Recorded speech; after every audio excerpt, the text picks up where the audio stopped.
is within us, and I have to realize that I have to tap in. We as whole have to tap into that power that God has put inside of us.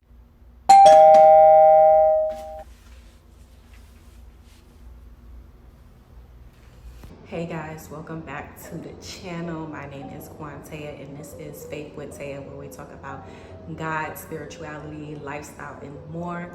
And as you guys read by the title, we are going to be talking about how to discern distractions. So this one is big for me currently because I have been going through many trials and tribulations and also distractions from keeping me from walking in my purpose and doing the very thing that God has called me to do. This is very important. This is a very important topic simply because a lot of people do not know or aren't able to discern how they're being distracted, how they are being stagnant, or how there is stagnation to their growth, their elevation, and also their character development.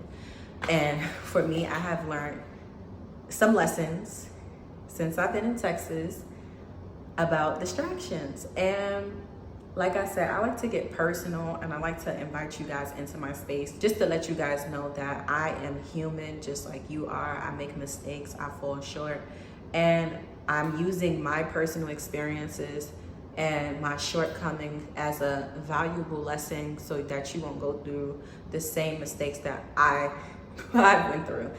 So let's get straight into the video. This is gonna be kind of like a story time, simply because it's gonna be a story time. We're gonna spice it up. We're gonna get a little different and do a little story time for you guys. Let's get into it.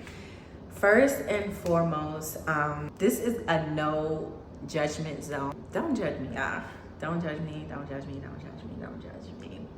If you are on your walk with God and your walk with becoming your highest self, then hopefully you learn from me and learn from my mistakes as far as discerning distractions. Even though I knew better, I didn't do better, and I allowed the distraction to overtake me and put me in a place where I was vulnerable and became emotionally attached. So a month and a half ago, my kid's father ended up coming down here for 4 days, and I said, I'm gonna utilize this time. I'm gonna make content for YouTube. I'm gonna put up my bed.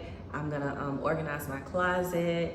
And I did majority of those things. I made a video, I put my bed up. I didn't get to organize my closet, but I kind of like conquered the task that I said I was gonna do.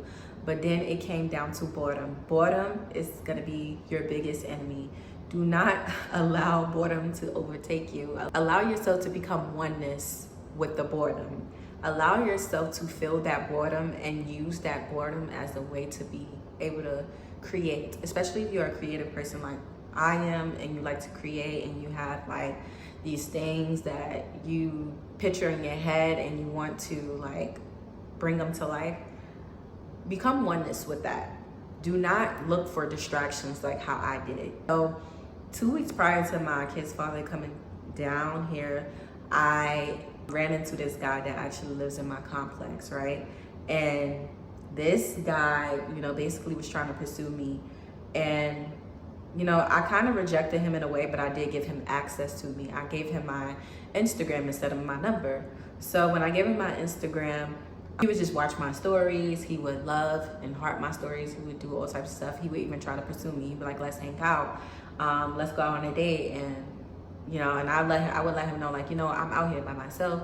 It's just me and my kids. I don't ever have time to go out on a date. I don't have nobody to watch my kids. So he was like, oh, that's fine. We can do something together, me, you, and the kids. So automatically I shut that down. I let him know, like, no, I don't allow people to just be around my kids. So he kind of respected that. He fell back, and he just went back to watching my stories and loving my stories and just checking in on me, like, how you doing, or whatever the case may be. So it was just left as that, and that's where I intended on leaving it. But me operating in boredom and trying to find a scapegoat to the reality I was facing at the time, I needed a distraction, and he became that distraction. So when my kid's father came down for those 4 days, I ended up hitting him up. After I had done my tasks and everything I said I was gonna do, I ended up hitting him up. And when I hit him up, I had no intention. I'm just like, maybe I get to know him. You never know where it could go. Maybe I can have a friend out here, whatever the case may be. So we start to get to know each other. We start having, conversations. And I would definitely say that the conversations were definitely good conversations. He can hold the conversation. We can get deep about certain things. We can debate. And if you don't know me, I am someone who loves to debate. I love conversation. And I think mental stimulation is very important. Like, number one on my list, top number one on my list. Like, if you can stimulate my mind, then my heart kind of opens up for you. And that can be very dangerous, because sometimes someone is not for you and you will still go along with it. So having these good conversations or whatever the case may be. And those 4 days that my kid's father was down here, I ended up spending those 4 days with him. Like, we spent every day together. We had great conversations. I even went over to his house one day, ended up staying there till like 4 or 5 o'clock in the morning. We were like watching movies and having just great conversation. And in the midst of that, I found out, like, his belief system. I found out a lot about him. And from there, I already knew, like, okay, this is not gonna go nowhere. We have two different belief systems. He sees the world this way, I see the world this way. And I knew from there, that was the number one red flag right there. That was the number one red flag. So I'm still like, oh, it's okay that, I just brushed it off. I was like, we're just gonna be friends. So from there, I let him know, like, we have two different belief systems. Honestly, I don't see us being together. I let him know straight off the bat. So I'm like, but we can still be friends. So it's like, I kind of like friend zone him, which kind of, I think, like, scarred his ego. And so, he kind of went along with it. But at the same time, even though we were saying we were friends, we were crossing certain boundaries. We were like definitely kissing and stuff like that. And once I started to see myself becoming vulnerable with this person that I already knew, didn't share the same belief systems as me, the same view on life, or believe the same things that I believed in. I was playing a gambling game with my life now, because it's like, okay, now you're like letting your walls down, you're letting your boundaries down. You're becoming more vulnerable to this guy, and you already know that he's not for you. And when I tell you, God will wake me up in the middle of the night to just press it on my spirit, like, that you need to end it. You need to end it. You need to end it. You need to end it. And I just kept bypassing it. I'm just making excuses. And this is after the kids came back, though. I want y'all to keep that in mind. The kids came back, and he ended up meeting them, and they ended up forming a bond with each other, right? So he was really good with the kids. We would just kind of like run our errands together. We would do laundry together. We would go to Walmart together, grocery shopping together, all of that. So it was like we was a couple. It was like we was an item. Like, he would call me every day after he get off of work, and we would just talk, we would debate. We would kind of like, I wouldn't necessarily call it an argument, but we would definitely get into heated discussions about our view on life, what we want out of life, and stuff like that. And from those conversations, it escalated to just show me, like, this is not the person that's for you. And you know that, and you continue to play this gambling game, not only with yourself, but with your kids, because now they're in the midst of it. And I think from that, I began to form an emotional bond, emotional attachment towards him, simply because of how he did with the kids. The kids kind of did like him in a way. And for me, I'm just like, oh, like, he accepts my kids. He accepts the fact that I have kids. That's a plus for me, even though all of those red flags were presenting themselves. So in the midst of those conversations that we were having, and as he seen my standards and my boundaries and what I was standing on, he started to devalue me. He started to like dehumanize me and make me feel like I was less than, and my standards were just like impossible to meet. And he basically was devaluing me so I could meet his standards and lower my standards for him. Because, he liked me, and I did like him as well, but I also friend zoned him, so it kind of scorned his ego. So from that, like, the devaluing started to happen, the disrespect started to happen, and I still was just letting it take place. I still was just like allowing him to disrespect me and just letting it slide. So I started to journal around this time. I started to journal how I felt, and God literally showed me a piece of me that was needed more healing. And from that situation, I learned that I needed to do more healing. I need to do more digging. I need to do more self-love and pour it into my own cup, because I was allowing him to do things to me that I should not be accepting. So I started to journal and write everything out, and I started to pray to God to remove him, because now I formed this emotional attachment to a person, and now I can't let them go on my own because of that attachment.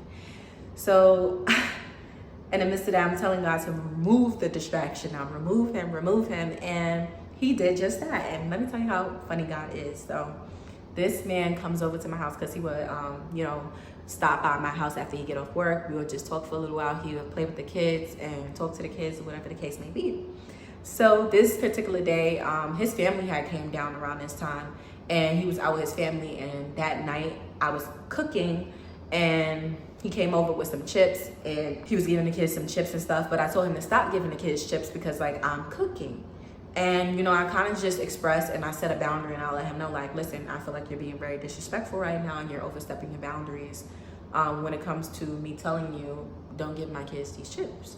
So he took it very personal, and he ended up like leaving out my house, and he said, F you, bitch.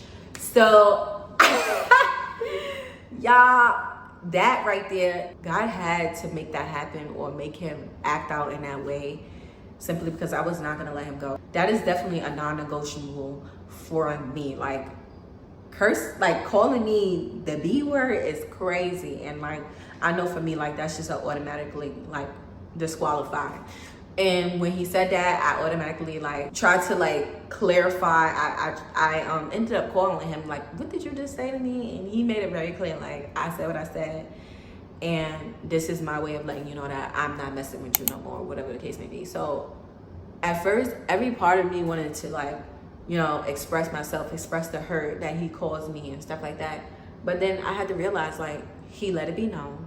It is what it is, and I have to move forward.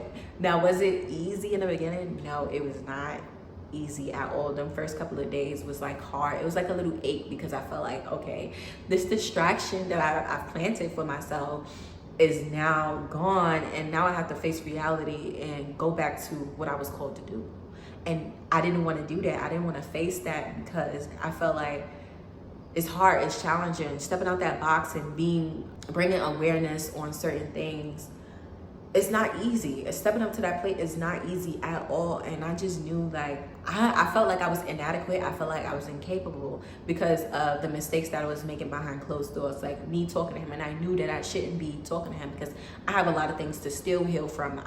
I'm definitely healed in a lot of areas. I definitely have tamed myself in a lot of areas. I definitely have grown in a lot of areas spiritually. But it's still a lot of areas that I need to work on, especially when it comes to motherhood, like mastering motherhood, being more nurturing to my kids, being more attentive. They need me more than anything. They need me to be a mother. You know what I mean? I don't need to be out there looking for love at this time in my life. And I had to come to the terms with that. Like, even though I yearn it so much, I want it. It's been almost 2.5 years, almost 3 years of me being lonely. And in a place of loneliness, I have to come to the terms with, like, it's okay to be lonely. It's okay to sit in this loneliness. This is where you're going to become your best self. This is where you're going to elevate. This is where you're going to succeed and grow abundantly, not only financially, but spiritually. And I think that's very important, that you're growing spiritually. The Bible tells us that we must not plant our treasures on earth, but up in the heavenly realms. It's very important, because personal possessions rot away. Everything that we have is within us. The power is within us. And I have to realize that I have to tap in. We as whole have to tap into that power that God has put inside of us. So with that being said, what I'm saying is, you have to learn how to discern those distractions. And even though I knew that he was a distraction, I still played along into that distraction, and it led me to my demise. it led me to almost destructive path. If I would have continued to allow him to disrespect me, I would have been going through this ongoing cycle of not being seen and valued by this man. And then I would have been chasing after a man who doesn't value me or doesn't see me, and my kids would have been getting neglected in the midst of it. Learn to stay focused, learn to live in reality, learn to come back to that reality that you're currently facing. Learn to deal with those internal battles, learn to heal those childhood traumas through God. Let him show you and lead you and guide you in all ways to show you what's inside of you, what can be birthed out of you, what is inside of you that needs healing. What is that side of you that needs to, keep pushing to be the best version, your higher self? Because it's going to be very important and crucial to your years. And even if you have kids, if you're someone who's like me, who have kids, who you are and who you become, that self-love is the same self-love that you're going to need to pour into your kids for them to grow up and to be able to master this thing called life, to be able to maneuver through this thing called life, because life is not easy. You're going to have obstacles. You're going to have to learn how to grow and deal through those obstacles. Excuse me, guys, if y'all hear my son in the background. I have kids. So you're going to have to learn to grow through those obstacles. You're going to have to be able to face those obstacles. You're going to have to be able to come oneness with life and to be able to maneuver through life, because life comes with a lot of challenges, and you're going to have to be able to conquer those challenges. And that's why the Bible tells us that we can do all things through God who gives us strength. So if you keep your eyes on the prize, which is God and things that's in the heavenly realms, then you'll be able to manifest the fruits of the Spirit and to be able to walk in the likeness of God and everything that he has called you. And those heavens will open up. The realms of the heaven and realms will open up. Just remember to keep God first. That's the overall message that I want to give, is that sometimes even when we backslide, because I think that was one thing for me, I backslide into something that was comfortable to me. I always try to find my value in things that did not matter. You find your value in God. You put your value in yourself. You pour into yourself, you pour into your own cup. But for me, I would put my value into men. I thought that if I have a successful relationship, if I have a healthy relationship, then I'm winning in life. And that's just not true. Sometimes you're to be by yourself. Sometimes you're called to do things, called to a season of loneliness in order for you to become the person God has called you to become. And for me, like I said before, I will always put my value into men. I thought that if I have a successful relationship, then I'm winning in life. I'm doing the right things. And you cannot have a successful relationship if you don't have a healthy relationship with God and yourself first. So you have to keep that in mind. You have to keep that in mind, that in order to be healthy, you have to sit with yourself sometimes, and you have to tackle those demons. You have to tackle that childhood trauma. And even though I thought I was healed, I thought I was able to pour into someone else's cup. And when you get around someone and they trigger you in certain ways, you will see that there's a lot of things that you still need to heal from. So overall message, because my son is kind of like distracting me right now, I just want to say, keep your eyes on God, eliminate those distractions, tackle those distractions, stay in your word, stay fasting, stay prayed up, stay focused on the purpose that God has called you to, whatever that looks like, because it's what's going to help you be the person that who you are called to be able to walk in purpose. You will attract everything that God has for you when you do that. So without further ado, if this video was helpful or impactful to you in any kind of way, shape, or form, leave a comment down below and let me know some things that you struggle with, some things that you battle with, because I know for me, men was one of them. Men was definitely one of them, but I'm now I'm able to discern that and to come into the reality of that, and also master the season of loneliness. Even though it's been 3 years is not a long time, but it's long enough, and sometimes as those years go by, you are like, God, where is my man? Where's this? Where's that? It will only come to you if you're walking in your purpose. So remember to keep your eyes on God and keep your eyes on the purpose that God has for you, and everything else will attract you.